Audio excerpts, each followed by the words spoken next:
नमस्कार दोस्तों, आप लोगों का नोटबुक आईएएस में स्वागत है। मैं यश कुमार आज आप लोगों के लिए PYQ जो प्रीवियस ईयर क्वेश्चन पेपर है उसी को मैं सॉल्व करवा रहा हूं। और यह पॉलिटी का सेकंड क्लास है जो कि आपका 17 मार्च को पेपर होने वाला है। और आज इलाहाबाद में बहुत बड़े पैमाने पर विरोध प्रदर्शन हो रहा है आरओ के री एग्ज़ाम के लिए।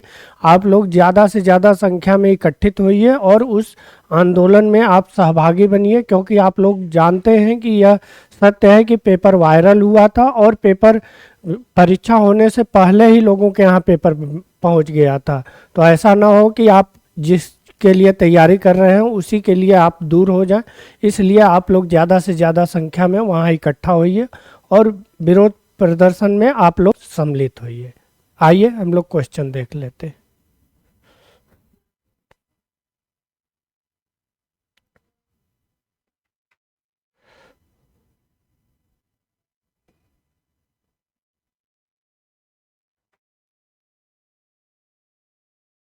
आइए, हमारा क्वेश्चन है यह 1919 के भारत शासन अधिनियम में निम्नलिखित में से कौन सी विशेषताएं प्रमुख थी। आप लोग जैसा जानते हैं 1773 में पहला अधिनियम आया था, उसके बाद से क्रमशः अधिनियम चलता है। लास्ट अधिनियम जो है आपका 1947 का है। तो आपका यह 1919 के अधिनियम के बारे में पूछ रहा है। इसमें पहला जो ऑप्शन है, प्रांतों की कार्यकारिणी सरकार में द्वैध शासन की व्यवस्था की गई थी।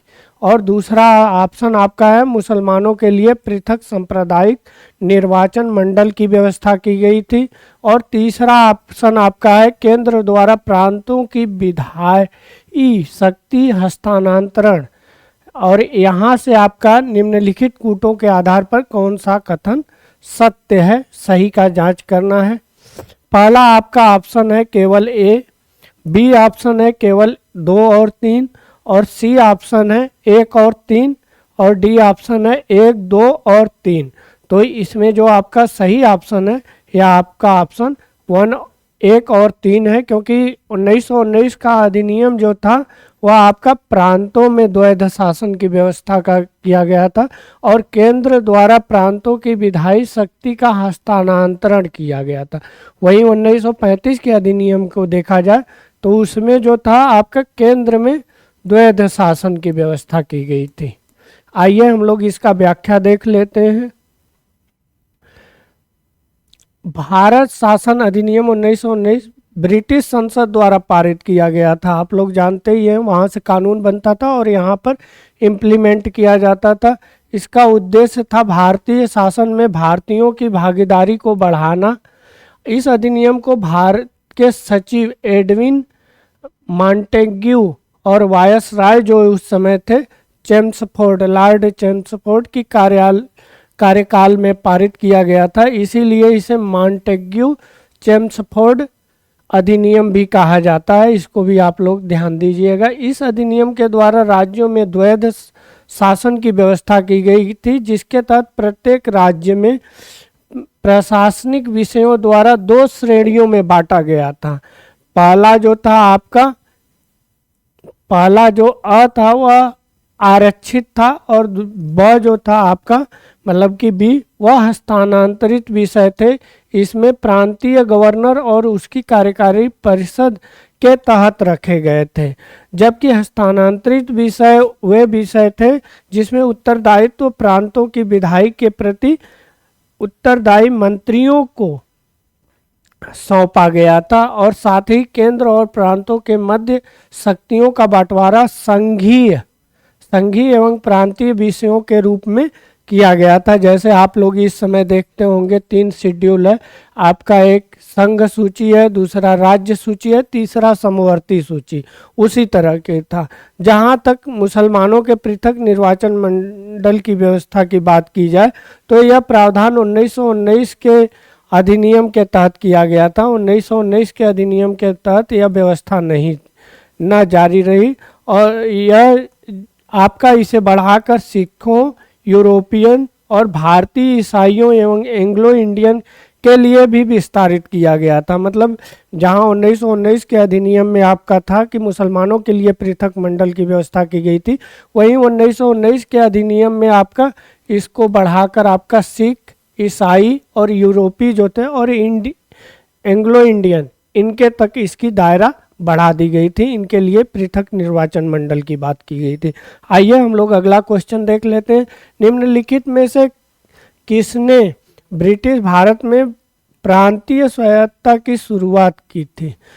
यह क्वेश्चन इम्पॉर्टेंट है। पहला आपका ऑप्शन ए है कैबिनेट मिशन, और बी ऑप्शन है आपका साइमन कमीशन, सी ऑप्शन आपका है भारत सरकार अधिनियम 1935 और डी ऑप्शन आपका है भारत सरकार शासन अधिनियम 1919।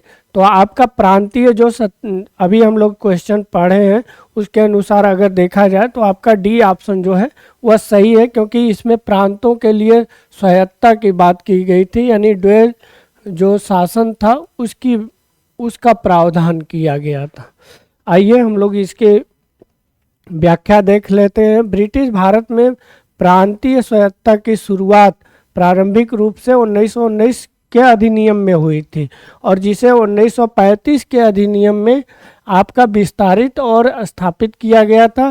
ज्ञातव्य है कि झारखंड, या आपका इसको हटा दीजिएगा क्योंकि यह झारखंड लोक सेवा आयोग द्वारा इसमें जो सी माना गया था, जिसे बाद में संशोधित करके डी माना गया, क्योंकि इसका उत्तर आपका डी ही है। केंद्र में कौन सा एक्ट द्विसदनीय विधायी लाया था? यह बहुत ही आसान आपका है।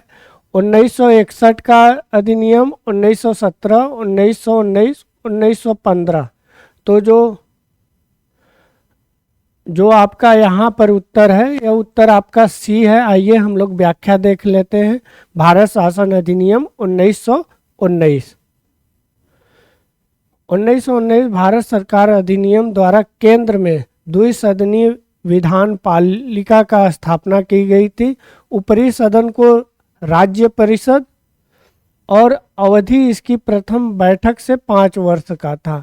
इस अधिनियम के तहत धारा 18 के तहत 60 सदस्यों में से अधिकतम 20 सदस्य सरकारी हो सकते थे, और निचले सदन को आपका कहा जाता था केंद्रीय विधानसभा। और इसकी अवधि जो थी पहले बैठक से लेके 3 वर्ष की थी, और इसकी थी आपकी पहली बैठक से 5 वर्ष तक। पहली बैठक का मतलब जिस दिन शपथ दिलाया जाता था कहलाती थी। भारत सरकार अधिनियम 1919 की धारा 19 के तहत इसमें मूलतः 140 सदस्यों का प्रावधान किया गया था, जिसमें 100 निर्वाचित थे और 40 आपके मनोनीत थे। इसमें जो 40 सदस्य होते थे या मनोनीत होते थे, जबकि 100 सदस्य जो होते थे आपके निर्वाचित होते थे। और इसमें अधिकतम जो संख्या थी आपकी, जिसमें से 26 जो थी ये सरकारी होते थे। ज्ञातव्य है कि 1919 का जो अधिनियम था यह क्रियान्वयन हेतु नियमों के तहत राज्यों की विधान परिषद के 60 सदस्यों में से 33 निर्वाचित होते थे, से 27 मनोनीत होते थे। मतलब जो गवर्नर जनरल वायसराय होते थे उनके द्वारा मनोनीत होते थे, होने का प्रावधान किया गया था। जबकि केंद्रीय विधानसभा में सदस्यों की संख्या बढ़ाकर पहले 143, 102 आपके मनोनीत किए जाते थे, 102 निर्वाचित होते थे और 41 आपके मनोनीत होते थे। फिर यह 145 कर दिया गया, 104 आपके निर्वाचित होते थे, 41 मनोनीत होते थे। उल्लेखनीय है कि दोनों सदनों में आपके मनोनीत सदस्य एक बराबर से निर्वाचित होने वाले सदस्य भी होते थे, जो बरार से आपका है वहां से निर्वाचित होते थे, जिन्हें गवर्नर जनरल मनोनीत करता था। बरार से मनोनीत होने वाले सदस्य आपके निर्वाचित होने के कारण उन्हें अनेक उल्लेखों में निर्वाचित सदस्य के रूप में शामिल किया जाता था। बरार वाला आप जानते हैं, जैसा क्षेत्र जो अफगानिस्तान पाकिस्तान में, उसी के बारे में कहा जा रहा है। आइए हम लोग अगला देख लेते हैं क्वेश्चन।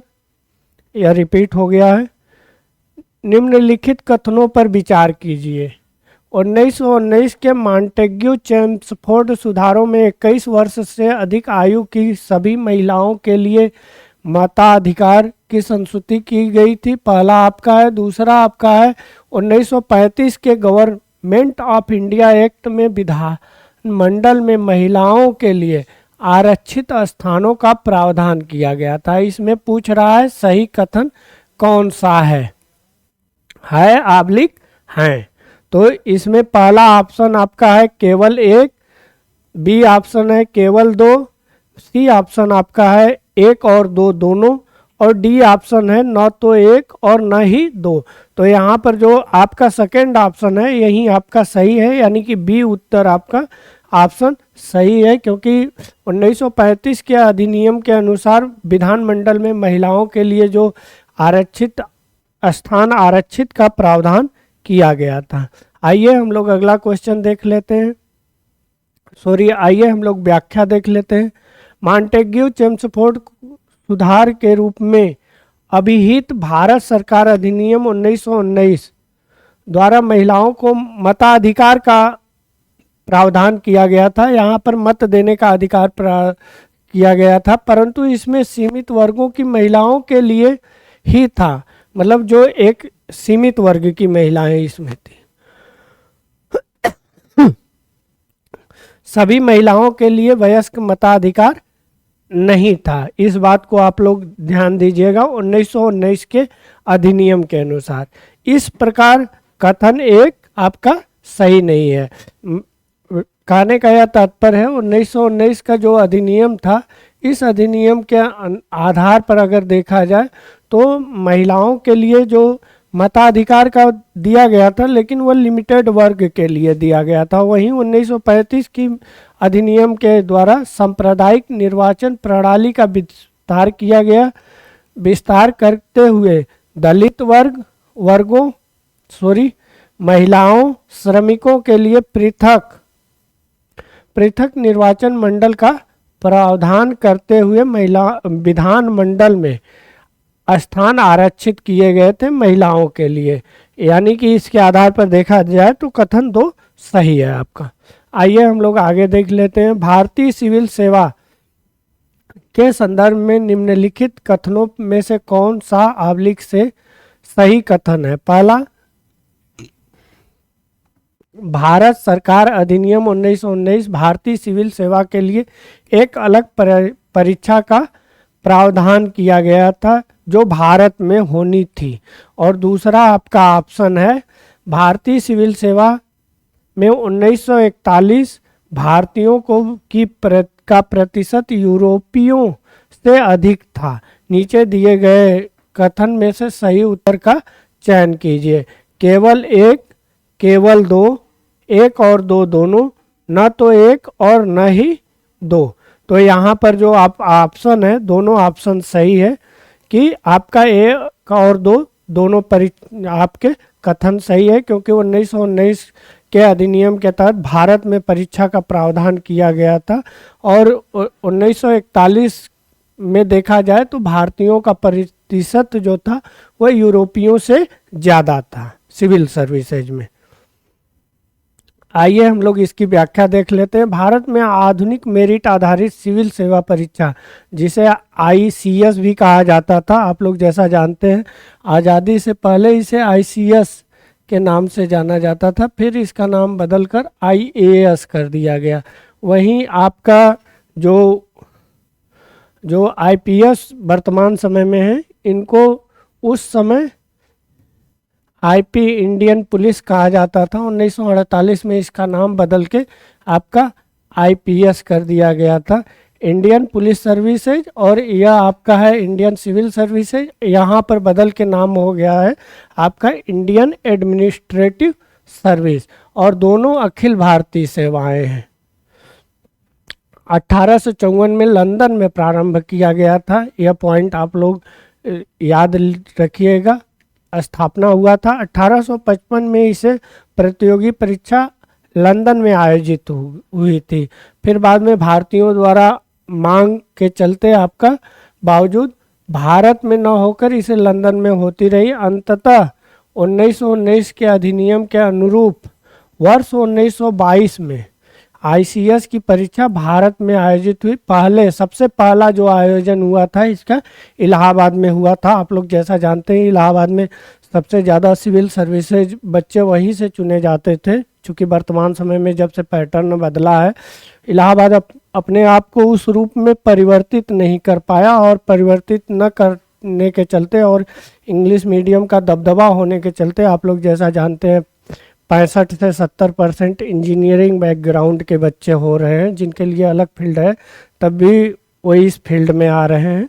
तो उस समय आपका सबसे पहले इलाहाबाद में आयोजित किया गया था, बाद में यह दिल्ली और अन्य शहरों में आयोजित हुआ। 1930 के दशक के अंत तक यूरोपीय जो लोग थे उनकी संख्या धीरे धीरे कम होने लगी थी, और 1941 तक स्पष्ट रूप से भारतीयों की प्रतिशत जो है वह यूरोपीय लोगों से, जो यूरोपीय सिविल सर्विसेज से उनकी संख्या बढ़ने लगी थी, क्योंकि भारत में राष्ट्रवाद का मांग उठने लगा था और भारतीयों का जो प्रतिनिधित्व था वह धीरे धीरे बढ़ने लगा था, क्योंकि समय के साथ आंदोलन होते रहे तो उनकी संख्या जस्ट डाउन होने लगी।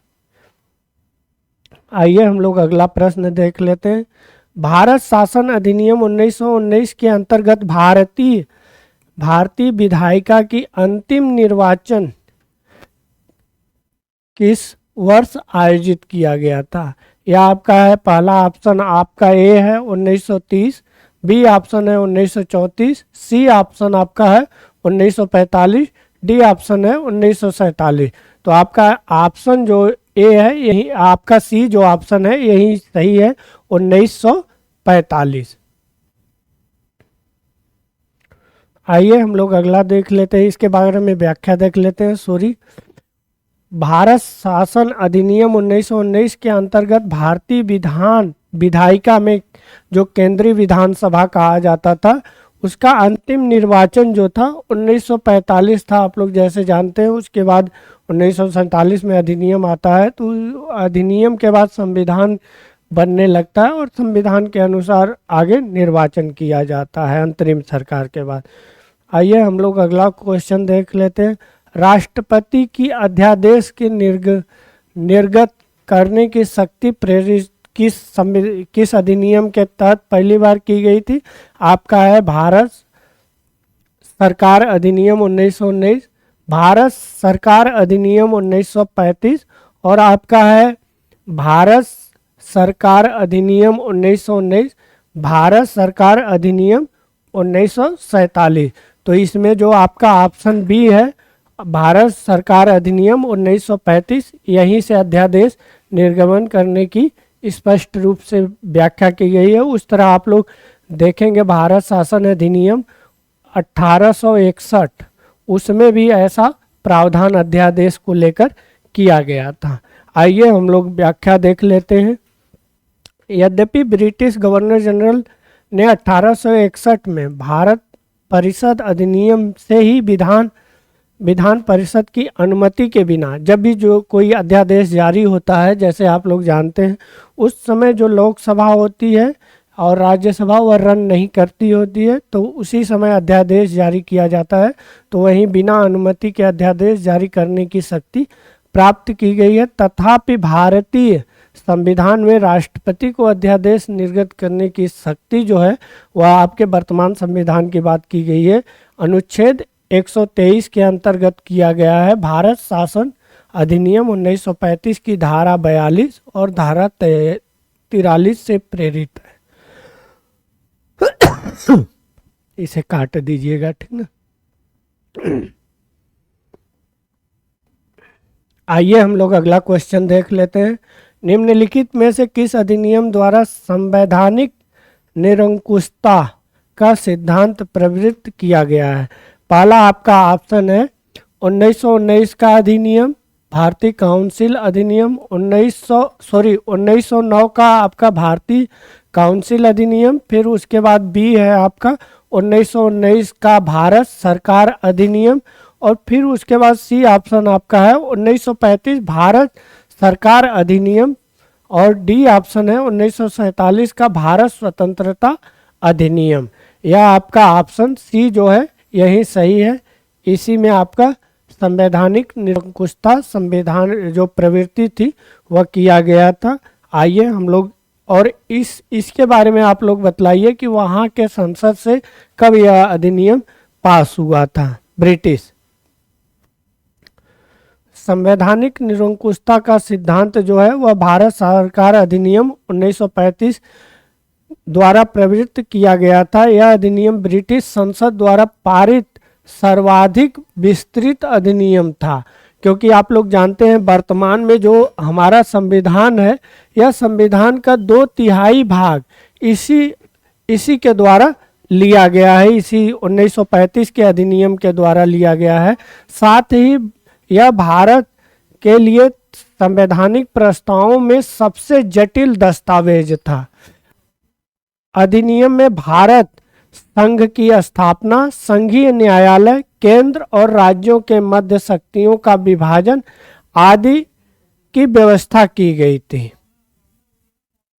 आइए हम लोग अगला क्वेश्चन देख लेते हैं। भारत के संविधान में केंद्र और राज्यों के बीच किया गया शक्तियों का विभाजन इनमें से किस योजना पर आधारित था।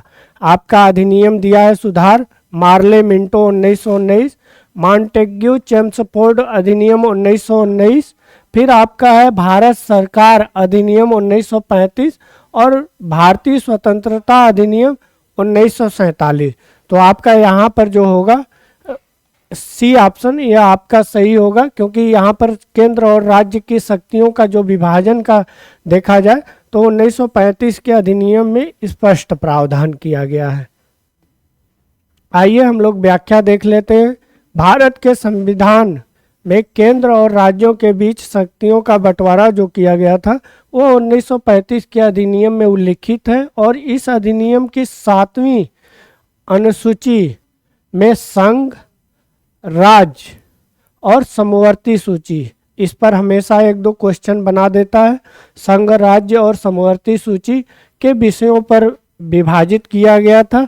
संघ सूची जिस पर सिर्फ केंद्र को बनाने का, केंद्रीय जो विधानसभा सांसद है उसको बनाने का अधिकार, कानून बनाने का अधिकार है, जबकि राज्य के मामले में राज्यों को बनाने का अधिकार है कानून, और समवर्ती सूची में दोनों को बनाने का अधिकार है। लेकिन अगर केंद्र पहले कानून बना देता है तो वह कानून मान्य होगा, जबकि राज्य का कानून अमान्य होगा।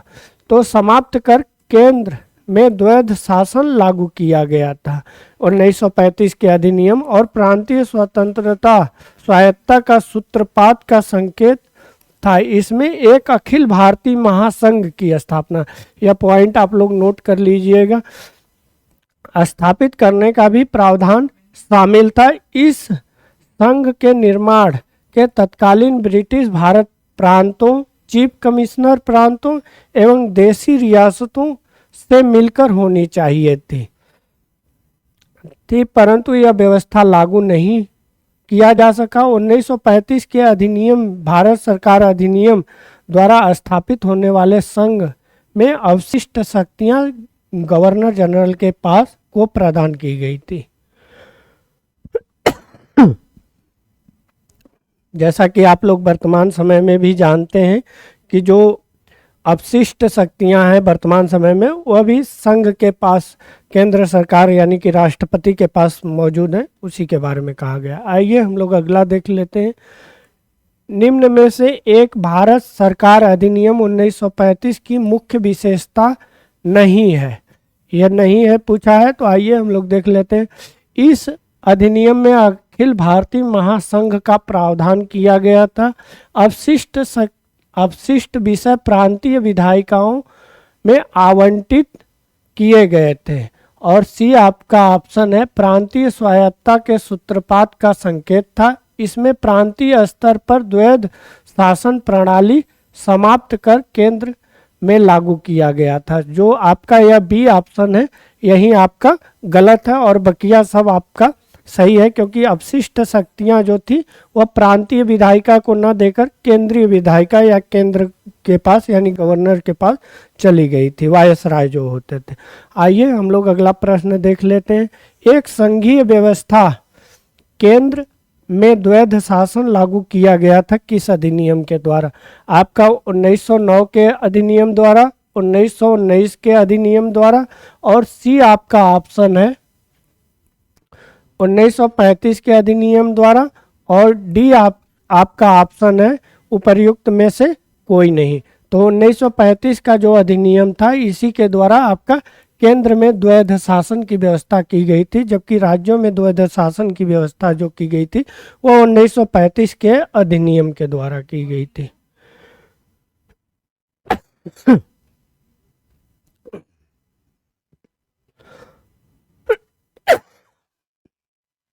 आइए हम लोग अगला क्वेश्चन देख लेते हैं। अखिल भारतीय महासंघ स्थापित करने का प्रावधान निम्नलिखित में से शामिल किया गया था। पहला आपका ऑप्शन है, यह भारत है, यहाँ पर भारत सरकार अधिनियम 1935, अगस्त प्रस्ताव 1940, और आपका है भारत शासन सरकार अधिनियम 1919, कैबिनेट मिशन प्रस्ताव 1946। तो आपका जो अखिल भारतीय महासंघ की स्थापना करने की बात की गई थी वह आपका 1935 के अधिनियम के द्वारा की गई थी। अगर आप लोग पूर्व के क्वेश्चन देखे होंगे तो उसमें मैं जिक्र कर चुका हूं। आइए हम लोग आगे देख लेते हैं। निम्नलिखित में से किस अधिनियम में किसमें यह प्रावधान किया गया था कि भारत में एक संघीय शासन की व्यवस्था की जाएगी? पहला आपका ऑप्शन है भारत सरकार अधिनियम 1919, बी ऑप्शन है भारत सरकार अधिनियम 1909, सॉरी पहला यहाँ पर थोड़ा दिक्कत हो गया है,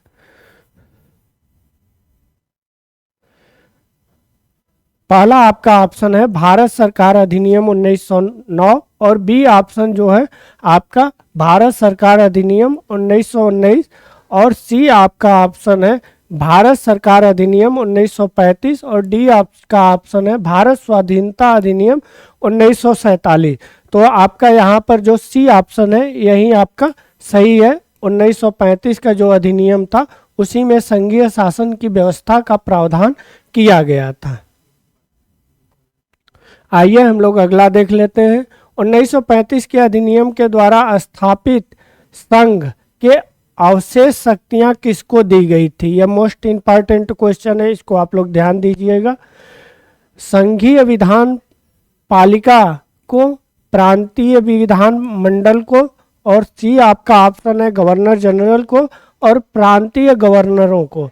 तो आपका जो केंद्र में यानी कि जो भारतीय संघ के गवर्नर जनरल या वायसराय होते थे उन्हीं को यह शक्तियां, अवशिष्ट शक्तियां, जो अवशिष्ट या अवशेष जो बची हुई शक्तियां थी उनको आपके गवर्नर जनरल को ही दिया गया था।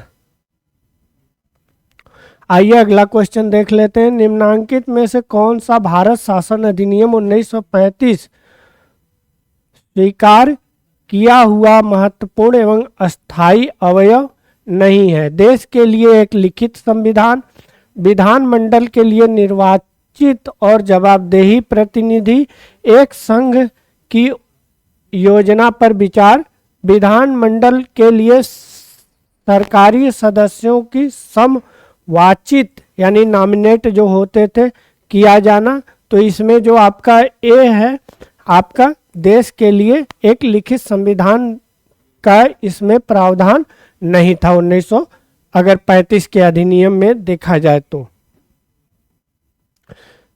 भारत शासन अधिनियम, उसकी व्याख्या देख लेते हैं। भारत शासन अधिनियम 1935 में देश में लिखित संविधान का उल्लेख कहीं नहीं था कि लिखित संविधान दिया जाएगा। भारत के लिए संविधान का सर्वप्रथम उल्लेख क्रिप्स मिशन द्वारा किया गया था। अन्य तीनों विकल्प 1935 में समाहित थे। 1935 गवर्नमेंट ऑफ इंडिया एक्ट क्यों महत्वपूर्ण है?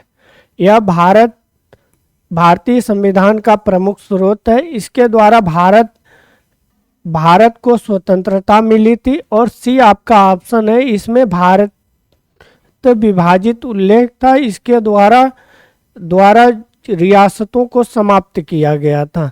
तो इसमें जो ए ऑप्शन है यही ऑप्शन आपका सही है। यह भारतीय संविधान का जो वर्तमान समय में आप लोग पढ़ते होंगे 395 प्लस आर्टिकल जो है, यह इसी संविधान में महत्वपूर्ण इसका अंग है। करीब 2/3 भाग जो है वह आपके 1935 के अधिनियम से लिए गए हैं। आइए हम लोग अगला क्वेश्चन देख लेते हैं। भारत का वर्तमान संवैधानिक ढांचा बहुत कुछ 1935 के अधिनियम से लिया गया है। सॉरी, यह व्याख्या आपका है, चूंकि एक क्वेश्चन आ जा रहा है और उसके बाद कुछ की व्याख्या है कुछ के नहीं है, तो इसीलिए दिक्कत हो रही है। 1935 के भारत शासन अधिनियम पर आधारित है। इस अधिनियम के मुख्य उपबंध इस प्रकार हैं।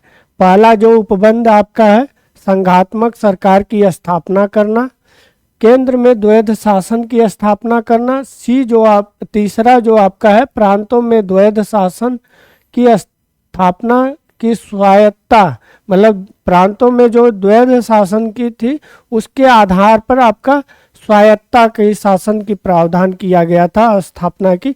और चौथा आपका है द्विसदनीय केंद्रीय विधानमंडल, और पांचवा जो है आपका प्रांतीय शासन व्यवस्था, छठा जो है आपका प्रांतीय विधानमंडल, और सातवां जो है केंद्र एवं प्रांतों की शक्तियों का विभाजन, और आठवां जो है फेडरल न्यायालय की स्थापना।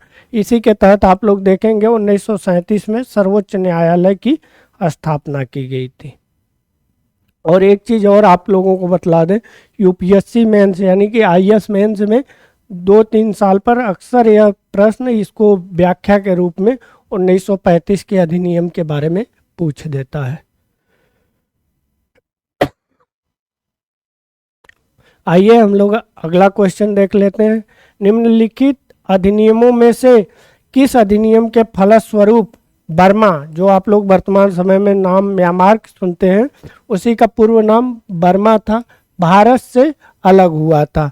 तो Indian council act 1919, government of India act 1919 और government of India act 1935, Indian independence act 1947।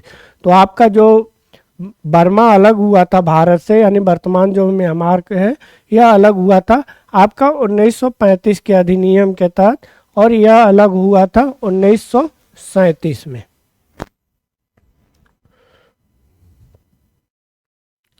Government of India act 1935 के प्रावधानों के अनुरूप 1937 में बर्मा को भारत से अलग किया गया था। आइए हम लोग अगला प्रश्न देख लेते हैं। भारत के लिए संविधान की रचना हेतु संविधान सभा का विचार निम्नलिखित में से सर्वप्रथम, यह याद रखिएगा आप लोग, सर्वप्रथम किसने प्रस्तुत किया था? यह आपका ए ऑप्शन है, स्वराज पार्टी ने 1934 में, कांग्रेस पार्टी ने 1936 में, और मुस्लिम लीग ने 1942 में, सर्वदलीय सम्मेलन 1946 में। तो जो इसमें ए ऑप्शन है यही सही है, स्वराज पार्टी 1934 में, सॉरी। आइए हम लोग देख लेते हैं। मई 1934 में रांची आप लोग जैसा जानते हैं झारखंड की राजधानी है।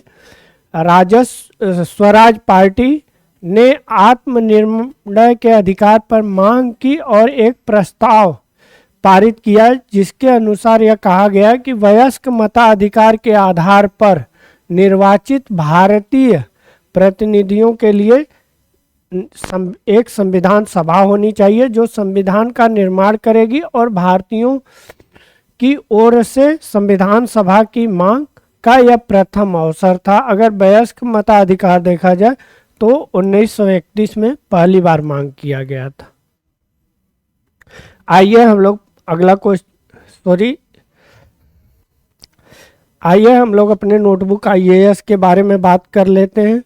आप लोग हमारे इस चैनल को नोटबुक आईएएस को ज़्यादा से ज़्यादा अपने दोस्तों अपने मित्रों में शेयर कीजिए, और आरओ की जो पेपर लीक हुआ है आप लोगों को फिर से बतला दूं, ARO के लिए ज़्यादा से ज़्यादा संख्या बल में आप लोग इकट्ठित होइए और अपनी जेन्युइन मांगों को आप लोग सरकार के सामने, लोक सेवा आयोग के सामने रखिए, क्योंकि यह आप लोगों का हक है। जो तथाकथित लोग जो नहीं पढ़ते हैं वह भी पेपर से कहीं से आउट करा के अपने एक अच्छे से अच्छे पद को हासिल कर लेते हैं, कि जो योग्य व्यक्ति होता है वह सिलेक्शन से अपात्र हो जाता है, यानी बाहर हो जाता है। तो जैसा आप लोग जानते हैं, जो एविडेंस देगा उसी को सारी, उसी पर दबाव है, तो यह सब चीज़ें नहीं होनी चाहिए। अगर वह जेन्युइन चीज़ है, अगर यह पेपर आउट हुआ है तो उस पर सरकार को एक्शन लेना चाहिए, क्योंकि सरकार जनता के द्वारा चुनी जाती है और सभी लोग हर सर्व टाइम के लिए किसी भी गवर्नमेंट या किसी भी चीज़ का हिस्सा नहीं होते हैं। धन्यवाद।